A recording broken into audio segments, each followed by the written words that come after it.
आपका e learning programme के अंदर बहुत बहुत स्वागत है। मेरा नाम है राजेंद्र कुमार अरोड़ा और मैं हेड ऑफ द डिपार्टमेंट हूँ कॉमर्स एंड मैनेजमेंट डिपार्टमेंट के अंदर गवर्नमेंट कॉलेज कैथल में। आज के इस ई लर्निंग क्लास के अंदर हमारा विषय है इनकम टैक्स और टॉपिक का नाम है टाइप्स ऑफ असेसमेंट। देखिए जी, जब हम रिटर्न जमा करवाते हैं तो इनकम टैक्स डिपार्टमेंट उस रिटर्न पर कुछ काम करता है जिसको बोलते हैं असेसमेंट। तो चलिए सबसे पहले ये जानने की कोशिश करते हैं कि ये असेसमेंट है क्या। देखिए जी, assessment means determination of total income and determination of income tax. यानी असेसमेंट का मतलब है पांचों हेड्स की इनकम को ध्यान से जोड़ना और जोड़कर उसमें से जब हम डिडक्शन घटाते हैं तो आती क्या है हमारी टोटल इनकम, और उस टोटल इनकम पर जब हम टैक्स कैलकुलेट करते हैं तो उसे कहते हैं डिटर्मिनेशन ऑफ इनकम टैक्स। तो इनकम टैक्स डिपार्टमेंट द्वारा जब आपकी रिटर्न के अंदर भरी गई सारी की सारी इनकम्स की अच्छे से जांच होती है और उस पर लगे हुए टैक्स की जांच होती है तो हम कहते हैं कि हमारी असेसमेंट कंप्लीट हुई। अब ये जो असेसमेंट का टॉपिक है वो सीए के अंदर भी और बीकॉम के अंदर भी बहुत इंपॉर्टेंट टॉपिक है और आज हम अलग अलग प्रकार की जो असेसमेंट्स हैं उनकी बात करेंगे। देखिए, सबसे पहले हम बात करते हैं टाइप्स ऑफ असेसमेंट के। जी, असेसमेंट्स होती कितनी तरह की हैं? तो देखिए, सबसे पहले है एक सेल्फ असेसमेंट, फिर समरी असेसमेंट, फिर रेगुलर असेसमेंट और उसके बाद है रीअसेसमेंट। ये मुख्यतः 4 प्रकार की होती हैं और इसमें जो रेगुलर असेसमेंट है वो फिर आगे 2 तरह की हो जाती है। एक को बोलते हैं हम स्क्रूटनी असेसमेंट और एक को बोलते हैं हम बेस्ट जजमेंट असेसमेंट। तो एक एक करके आज हम ये जानने की कोशिश करेंगे कि ये असेसमेंट इनकम टैक्स डिपार्टमेंट करता कैसे है। देखिए, सबसे पहले बात है हमारी सेल्फ असेसमेंट की। सेल्फ असेसमेंट होती है under section 140A, return voluntarily और इन रिस्पॉन्स टू नोटिस। यानी जब हम अपनी मर्जी से रिटर्न भरते हैं सेक्शन 139 के तहत, या फिर अगर हमें सेक्शन 142 सब सेक्शन 1 के अंदर किसी तरह का कोई रिटर्न भरने का नोटिस मिला है, उसके रिस्पॉन्स में अगर हम कोई रिटर्न भरते हैं तो वो रिटर्न कौन सी होती है? Self assessment return. और इसके अंदर जो हम बात करते हैं वो करते हैं इस तरह की असेसमेंट की जो असेसी खुद करता है। Like assessment is made by assessee himself, यानी कि असेसी द्वारा अपनी सारी की सारी इनकम का जोड़, अपनी सारी की सारी इनकम की असेसमेंट स्वयं की जाती है। He himself calculates his total income, he himself calculates income tax। वो अपनी इनकम भी खुद कैलकुलेट करता है, वो अपना टैक्स भी खुद कैलकुलेट करता है और इनकम टैक्स भी खुद ही जमा करवाता है। देखिए जी, जब इतने काम वो करता है इसीलिए इसे कहेंगे सेल्फ असेसमेंट। और इसके अलावा अगर वो समय से टैक्स देने में फेल रहता है या फिर उसके टैक्स की शॉर्ट पेमेंट होती है तो ऐसे केस में जो ब्याज भरा जाता है वो भी असेसी खुद ही भरता है। He himself submits his return of income tax along with evidence। यानी कि इतने सारे काम करने के बाद जब वो अपनी रिटर्न सारे के सारे डॉक्यूमेंट प्रूफ के साथ खुद जमा करवा देता है तो इसे कहते हैं self assessment. If he fails to pay income tax in time, he shall be assessee in default। कि अगर वो अपना जो रिटर्न है वो समय पर नहीं भरता या टैक्स को समय पर नहीं भरता तो हम कहेंगे he is assessee in default। तो ये किस प्रकार की असेसमेंट है? ये है सेल्फ असेसमेंट, जिसके अंदर सारे के सारे काम असेसी स्वयं करता है। इसके बाद देखते हैं जी एक और तरह की असेसमेंट जिसको कहते हैं हम समरी असेसमेंट। समरी असेसमेंट के अंदर जो ये काम किया जाता है असेसमेंट का, वो किया जाता है इनकम टैक्स डिपार्टमेंट के द्वारा। The assessment is conducted by Income Tax Department. Assessee is not called to Income Tax Office for this type of assessment. assessee का काम है रिटर्न भरना. assessee ने एक बार रिटर्न भर दी, उसका काम हो गया खत्म. अब उसके बाद किसका काम शुरू हुआ? इनकम टैक्स डिपार्टमेंट का काम शुरू हुआ. इनकम टैक्स डिपार्टमेंट क्या करता है? उस रिटर्न को उठाता है और उस रिटर्न को स्वयं ही असेस करता है. Assessee is not required to produce his books of accounts और अदर डॉक्यूमेंट्स. जो आपने रिटर्न के समय पर कागज जमा किए, डॉक्यूमेंट्री प्रूफ जमा किए, उन्हीं के आधार पर ही असेसमेंट हो जाती है. न तो इस असेसमेंट के अंदर असेसी को इनकम टैक्स ऑफिस बुलाया जाता और ना ही उसे कहा जाता कि भाई अपनी किताबें सिर पर उठा और इनकम टैक्स ऑफिस आ जा. यानी कोई कागज नहीं चेक करना, जो डॉक्यूमेंट्री प्रूफ उसने रिटर्न के समय लगाए हैं बस वही सफिशिएंट है. उन्हीं के आधार पर जब इनकम टैक्स डिपार्टमेंट किसी असेसी की असेसमेंट करता है तो हम उसे कौन सी असेसमेंट कहते हैं? हम कहते हैं ये समरी असेसमेंट है. इसके अंदर this assessment is made on the basis of return filed by the assessee. ये बात मैं बता चुका हूं. अब देखिए जी, इस तरह की असेसमेंट की बेसिकली दो स्टेजेस रहती हैं. सबसे पहले process to correct arithmetical mistake और इंटरनल इनकंसिस्टेंसी. भाई अगर आपने रिटर्न भरते समय आपकी कोई जो घटा के अंदर, जमा घटा के अंदर कोई कमी रह गई है तो बात अलग है, वो ठीक कर देंगे. इसके अलावा अगर कोई छोटी मोटी सेक्शन को लेके मिस्टेक रह गई है वो भी वो ठीक कर देंगे. इस तरह की असेसमेंट के अंदर ऐसा नहीं होता कि अगर 1 लाख लोगों ने रिटर्न भरी तो इनकम टैक्स डिपार्टमेंट 1 लाख लोगों की ही वो रिटर्न को चेक करेगा. ये बेसिकली किसको उठाते हैं? The percentage of tax return selected for scrutiny. यानी सारी रिटर्न्स को स्क्रूटनी के लिए नहीं उठाया जाता. एक पर्टिकुलर परसेंट फिक्स कर लेते हैं जी, 1%, 2%, 5% रिटर्न ही स्क्रूटनी के अंदर जाती हैं. बाकी जितनी रिटर्न जमा हो जाती हैं उनको दोबारा चेक नहीं किया जाता. ये बेसिकली जितने भी सैलरीड पर्संस हैं जिनकी इनकम टैक्स रिटर्न समय पर वैसे ही जमा हो रही है, जिनका टैक्स टीडीएस ऑफिसर्स द्वारा नॉर्मली काटा जा रहा है, लाइक अस, इस टाइप की असेसमेंट होती है. और देखिए जी, intimation will be given to the assessee if there is any amount of tax due against him और any refund granted to him. कि नॉर्मली इंटीमेशन नहीं दिया जाता असेसी को, लेकिन सिर्फ 2 केसेस के अंदर इंटीमेशन दिया जाता है कि भाई अगर आपने जितना टैक्स बन रहा है उससे कम जमा करवाया तो बाकी का टैक्स भरने के लिए इंटीमेशन होगा, और अगर आपका रिफंड बनता है तो भी आपको इंटीमेशन आएगा. No intimation shall be sent after the expiry of 1 year from the end of financial year in which the return is made. कि भाई अगर आपको इनकम टैक्स रिटर्न भरने के 1 साल के अंदर किसी तरह का कोई इंटीमेशन नहीं आता तो ये समझ लीजिए कि आपकी रिटर्न सही से जमा हो चुकी है. तो ये थी कौन सी? Summary assessment. अब बात करते हैं किसकी?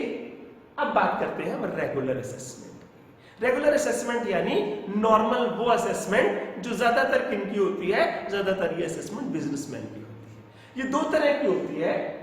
Means if the assessment is made on the basis of evidence. Regular assessment कौन सी? वो असेसमेंट जो सबूतों के आधार पर की जाए. और ये वैसे 2 तरह की होती है. एक रही regular assessment on the basis of evidence, और अगर एविडेंस कम है या नहीं है तो ऐसे केस में इनकम टैक्स ऑफिसर को एक और पावर है, वो है बेस्ट जजमेंट असेसमेंट. तो एक एक करके हम ये जानने की कोशिश करेंगे कि ये regular assessment on the basis of evidence क्या है और regular assessment on the basis of best judgment assessment क्या है. चलिए जी, ये देखिए जी, रेगुलर असेसमेंट.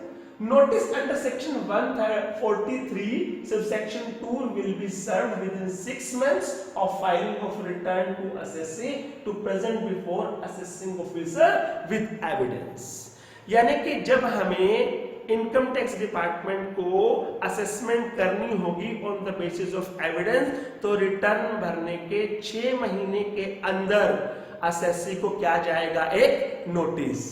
और नोटिस में क्या कहा होगा जी, अपनी सारी की सारी बुक्स उठाइए, एविडेंस उठाइए, पेपर्स उठाइए और कहाँ आ जाइए इनकम टैक्स डिपार्टमेंट में। आपकी भरी हुई रिटर्न की हम तसल्ली से चेकिंग करेंगे। उसमें क्या करते हैं, calling for the books of accounts और द अदर रिलेवेंट डॉक्यूमेंट, यानी कि जो आपने प्रॉफिट एंड लॉस अकाउंट और बैलेंस शीट सबमिट की है किसके साथ, रिटर्न के साथ, तो वो उनका मिलान किया जाता है बुक्स ऑफ अकाउंट्स के साथ कि भाई वो profit and loss account balance sheet ठीक भी बने हुए हैं या नहीं।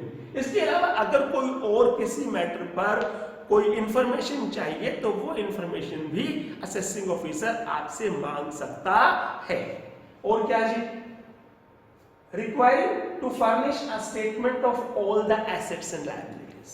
इसके अलावा आपसे क्या कहा जा सकता है कि आप जितनी भी आपकी एसेट्स या लायबिलिटीज हैं उनकी एक स्टेटमेंट अलग से भी जमा करवाइए।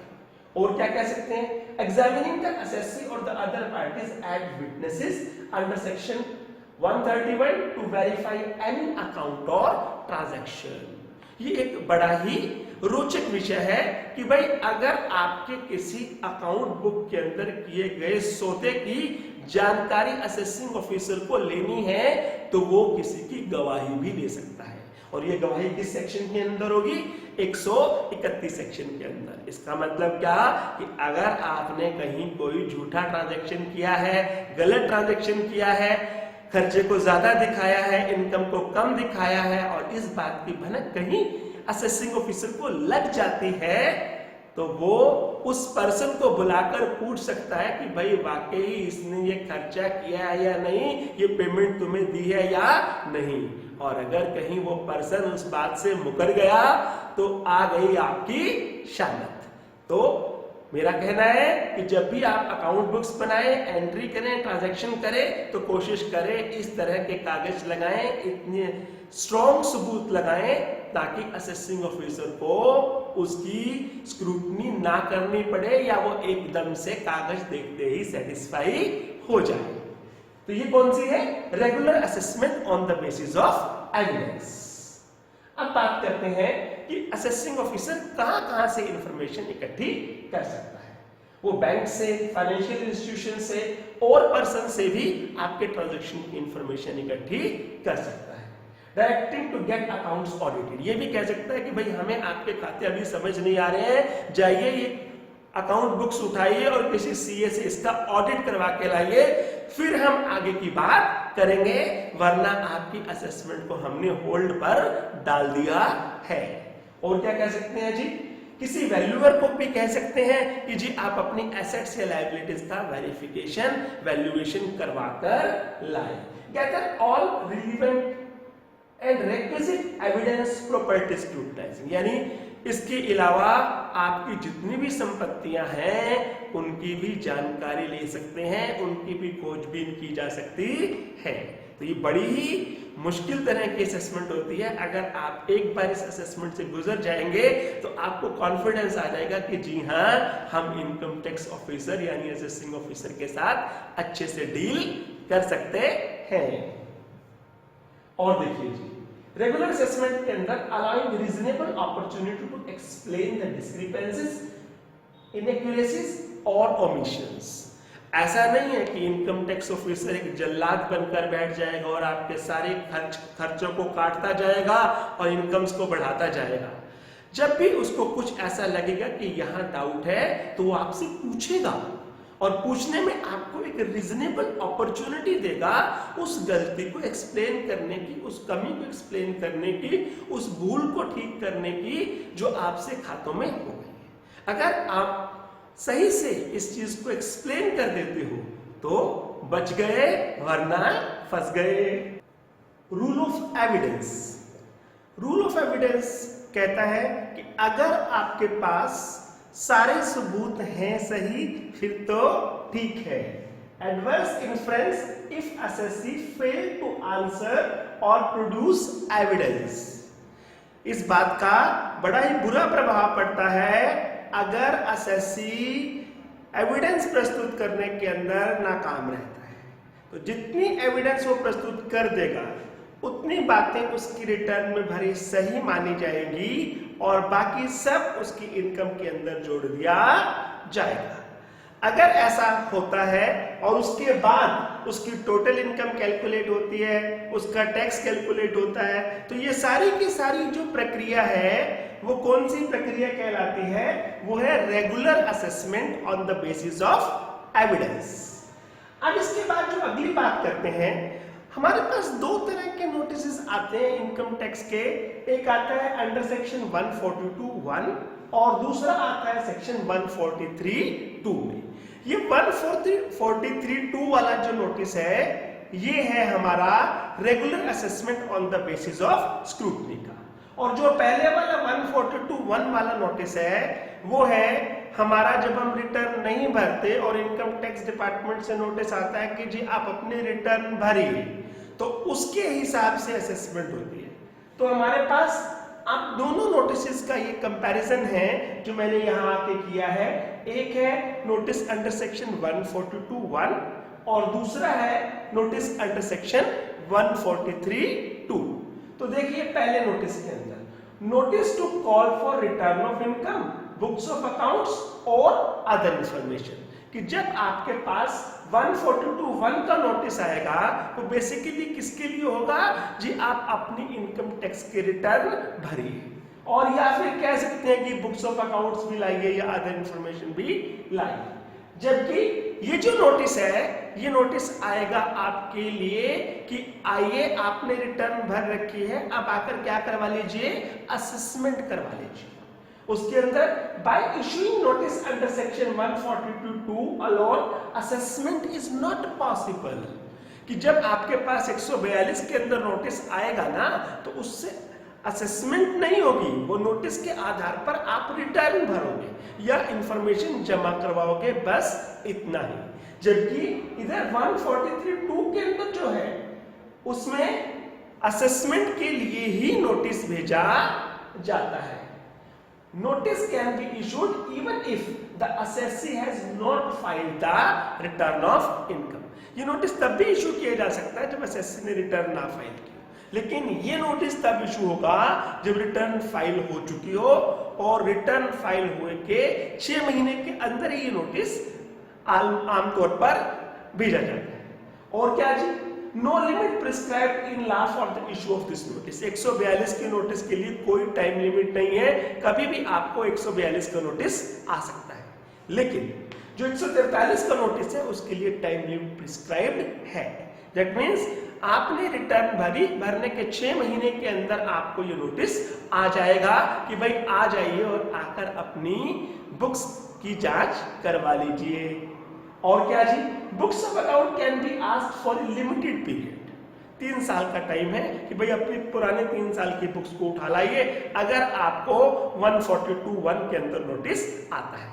लेकिन इसके अंदर no such restriction is there, इसमें कभी भी आपकी बुक्स को मंगवाया जा सकता है। और नॉर्मली इन केसेस के अंदर जो हमारी करंट ईयर की बुक्स है उन्हीं को ज्यादा मंगवाया जाता है। अगर जरूरत पड़ती है तो पिछले सालों की किताबों को और मंगवाया जा सकता है। ये छोटा सा कंपैरिजन था आप सब लोगों के लिए जिनको ये कंफ्यूजन रहता है कि जी ये नोटिस अलग अलग आते हैं, ये 142(1) का नोटिस क्या है और 143(2) का नोटिस क्या है। अब इसके बाद जो अगली बात समझने की है वो क्या है? असेसमेंट जो है वो दो केसेस के अंदर एक तो रहे कि वॉइड एब इनिशियो। वॉइड एब इनिशियो का मतलब है वो जो शुरू से ही खराब है। ये जो रेगुलर असेसमेंट है एंड स्क्रूटनी वाली जिसके अंदर हम on the basis of evidence काम करते हैं, उसके अंदर एक है वर्ड वॉइड एब इनिशियो, एक है इनवैलिड। कि जो हमारी पहले असेसमेंट है on the basis of evidence, ये एब इनिशियो कब है? यानी कि ऐसी असेसमेंट शुरू से ही खराब कब है? When assessment without serving the notice under section 143(2), कि जब तक आपके पास 143(2) का नोटिस नहीं आएगा तब तक ये असेसमेंट नहीं हो सकती। अगर किसी असेसिंग ऑफिसर ने बिना नोटिस भेजे ही आपको असेसमेंट शुरू कर दी तो कहेंगे कि ये असेसमेंट शुरू से ही खराब है, शुरू से ही इलीगल है। दैट मीन्स वॉइड एब इनिशियो है। और क्या जी, अगर 6 महीने का टाइम पीरियड बीत जाता है और उसके बाद आपके पास सेक्शन 143 सबसेक्शन 2 का नोटिस आता है तो वो भी असेसमेंट वॉइड एब इनिशियो होगी। अब देखते हैं कि किन केसेस के अंदर हमारी जो रेगुलर असेसमेंट है वो वॉइड एब इनिशियो ना होकर इनवैलिड है। सबसे पहले तो क्या, after the expiry of 23 months from the relevant year, कि जो हमारा रिलीवेंट असेसमेंट ईयर है उसके अगर 23 महीने बीत जाएं तो वो अगर असेसमेंट है वो क्या होगी, इनवैलिड होगी। इनवैलिड का मतलब कानूनी तौर पर उसकी कोई मान्यता नहीं। और दूसरा क्या, fresh assessment on set aside or cancelled order or on the orders made under section 264 made after the expiry of 9 months from the financial year, कि फाइनेंशियल ईयर के 9 महीने बीत जाने के बाद अगर इस तरह के ऑर्डर्स पास किए जाते हैं तो हम सब कहेंगे कि जो हमारी रेगुलर असेसमेंट है वो इनवैलिड है। ये था छोटा सा पॉइंट। और अब देखते हैं अगली। लीजिए जी, अब हम बात करते हैं बेस्ट जजमेंट असेसमेंट की। देखिए, अभी तक हमने 2 तरह की असेसमेंट को पढ़ा। पहले थी कौन सी, सेल्फ असेसमेंट, फिर बात की हमने समरी असेसमेंट की, फिर हमने बात शुरू की रेगुलर असेसमेंट की जो ये चल रही है। रेगुलर असेसमेंट मैंने कहा था 2 तरह की होती है, एक on the basis of evidence जो अभी हम पढ़ के आए। अब हम बात करते हैं बेस्ट जजमेंट असेसमेंट जो एक तरह की रेगुलर असेसमेंट है, और वो कब होती है, when there is an absence of evidence, यानी कि जब हमारे पास जो बुक्स ऑफ अकाउंट्स हैं वो अवेलेबल नहीं है। हमारे पास रिटर्न है, रिटर्न में इनकम है, लेकिन उस इनकम को साबित करने के लिए किसी प्रकार की कोई सपोर्ट नहीं है, कोई डॉक्यूमेंट्स नहीं है, कोई अकाउंट बुक्स नहीं है।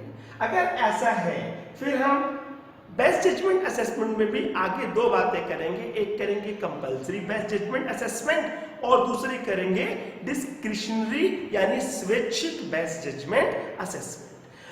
स्वैच्छिक की बात हम कब करेंगे, when the available evidence is insufficient to portray the exact picture of profit and loss of the assessee, कि जब एविडेंस है तो सही लेकिन वो इतनी ज्यादा स्ट्रांग नहीं है कि वो सही तरीके से जो असेसी के बिजनेस के प्रॉफिट और लॉस को सही तरीके से बना पाए, बता पाए। तो अभी पहले हम किसकी बात करते हैं, बात करते हैं कंपलसरी बेस्ट जजमेंट असेसमेंट की। कंपलसरी बेस्ट जजमेंट असेसमेंट के अंदर मैंने क्या कहा, पहले तो एविडेंस नहीं है। एविडेंस कैसे नहीं है कि असेसी ने क्या किया है, अगर डिफॉल्ट क्या किया, अपनी रिटर्न भी सबमिट नहीं करवाई, एक पंगा। फिर fail to comply with the terms of notice under section 143(1) और 143(2), कि भाई पहला एक नोटिस भेजा गया एसएससी के पास कि जी आप अपनी रिटर्न जमा करवाएं, आपने रिटर्न नहीं जमा करवाई। आपके पास नोटिस भेजा गया कि आप अपनी अकाउंट बुक्स लेकर आए, आप वो भी नहीं लेके आए। फिर सपोज कहीं खुदा ना खास्ता आपने रिटर्न भर दी और भरने के बाद आपके पास 143(2) का नोटिस आया कि जी आप अपनी अकाउंट बुक्स ले आए, आपकी असेसमेंट हम रेगुलर वाली करते हैं, लेकिन आप वो भी नहीं लेके आए। और उसके बाद आपको इनकम टैक्स ऑफिसर ने कहा जी हमारे साथ कोऑपरेट करो, हमें जानकारियां दो, आपने वो भी नहीं दी। तो भाई यहाँ पर आकर इनकम टैक्स ऑफिसर मजबूर हो जाता है, जी मेरे पास कुछ है ही नहीं, मैं आपकी असेसमेंट कैसे करूं। तो ऐसे में इनकम टैक्स एक्ट के अंदर उसे पावर है किसकी, कंपलसरी बेस्ट जजमेंट असेसमेंट की।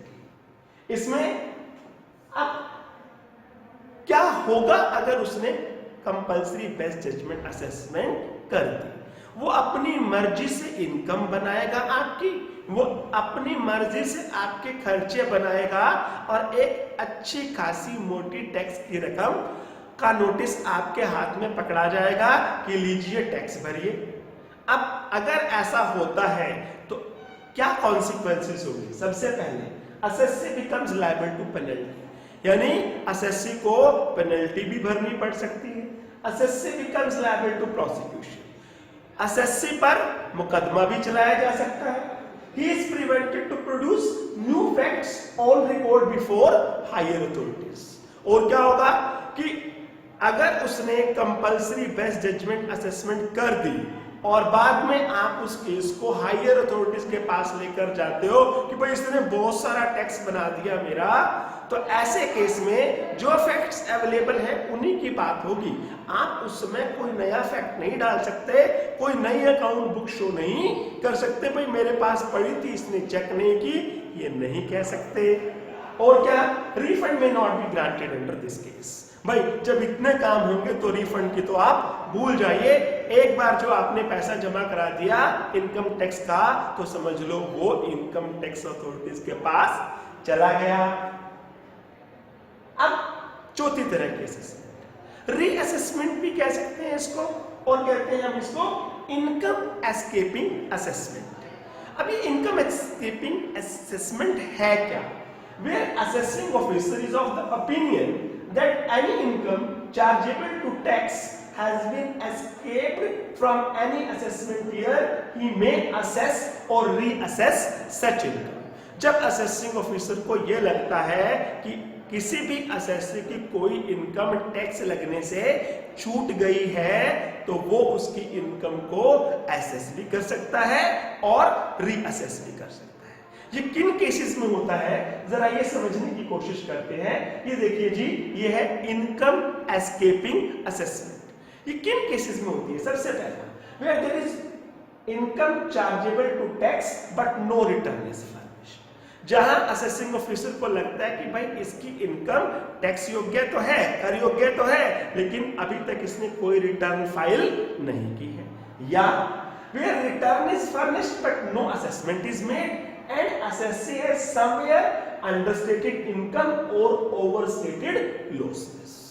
भाई कहीं रिटर्न तो जमा हो गई है, लेकिन उस रिटर्न की अभी तक असेसमेंट नहीं हुई है, और असेसिंग ऑफिसर को ये भी शक है कि आपने इनकम कम करके दिखा रखी है और खर्चे बहुत ज्यादा करके दिखा रखे हैं। लीजिए तीसरा case, where assessment is made but assessee has somewhere understated income or overstated losses। भाई असेसमेंट हो चुकी है, लेकिन कहीं ना कहीं एक बात उस समय के असेसिंग ऑफिसर से छूट गई है कि भाई कहीं इनकम को कम करके दिखाया गया है और खर्चों को ज्यादा करके दिखाया गया है। और क्या जी, where income related to asset outside India is escaped, कि भाई भारत से बाहर कोई हमारी संपत्ति थी, वो उस समय तो पकड़ में नहीं आई थी, अब पकड़ में आ गई है, तो उससे होने वाली जो इनकम है उसकी अगर असेसमेंट करनी है तो वो भी इनकम एस्केपिंग असेसमेंट के अंदर शामिल होगी। Where on the basis of information और document it is found understated income और ओवरस्टेटेड लॉस। अगर असेसिंग ऑफिसर के हाथ में कोई ऐसी गवाही, कोई ऐसा सबूत, कोई ऐसी इंफॉर्मेशन लग जाती है जिससे उसको ये शक हो जाता है कि भाई आपने कहीं ना कहीं इनकम को ज्यादा नहीं दिखा रखा, कम दिखा रखा है और खर्चों को ज्यादा दिखा रखा है, तो ऐसे में आपकी इनकम एस्केपिंग असेसमेंट हो सकती है। और अगर ऐसा होता है तो इसमें होगा क्या कि 147 सेक्शन के अंदर ये असेसमेंट होती है, मगर उससे पहले सबसे पहले ये जरूरी है कि आपको 148 सेक्शन के अंदर नोटिस दिया जाएगा कि आपकी रीअसेसमेंट होने वाली है, आप तैयार रहें। और क्या जी, before issuing the notice the assessing officer shall record the reason for doing so. वो ऐसे ही हवा में बात नहीं कर सकता। अगर 148 का नोटिस असेसिंग ऑफिसर को निकालना है तो पहले ऑन द रिकॉर्ड उसे ये बात लानी होगी कि वो ये काम क्यों कर रहा है, उसके पास ऐसा कौन सा आधार है। और दूसरी बात, assessing officer below the rank of joint commissioner then to take the approval of joint commissioner to issue the notice up to 4 years from the end of relevant assessment year। Relevant assessment year यानी जो हमारा assessment year suppose previous year 15-16 है, assessment year 16-17 है, तो 16-17 से अगले 4 सालों तक तो रीअसेसमेंट हो सकती है। लेकिन ये रीअसेसमेंट कर कौन सकता है? अगर वो खुद ज्वाइंट कमिश्नर या उससे ऊपर का है फिर तो कोई प्रॉब्लम नहीं। लेकिन अगर ज्वाइंट कमिश्नर से छोटे रैंक का असेसिंग ऑफिसर है तो उसको ज्वाइंट कमिश्नर की परमिशन लेनी पड़ेगी, तब जाके ये रीअसेसमेंट के नोटिस निकल सकता है। अब आप कहो जी 4 साल से ज्यादा क्या? अगर 4 साल बीत चुके हैं तो ऐसे में किसकी परमिशन चाहिए? प्रिंसिपल चीफ कमिश्नर की परमिशन चाहिए। अगर प्रिंसिपल चीफ कमिश्नर सेटिस्फाइड है इस बात से कि कोई इनकम टैक्स लगने से बच गई है तो 4 साल के बाद भी रीअसेसमेंट का नोटिस आ सकता है। और देखिए जी, अब आती है बात किसकी? टाइम लिमिट कि कितने टाइम तक ये नोटिस आ सकता है। तो पहला तो है income is less than 1 lakh, कि अगर हमारी जो इनकम है वो कम दिखाई गई है, कितनी? 1 लाख या उससे कम, तो ऐसे में कितना? 4 साल, कि 4 साल तक आपके पास नोटिस आ सकता है।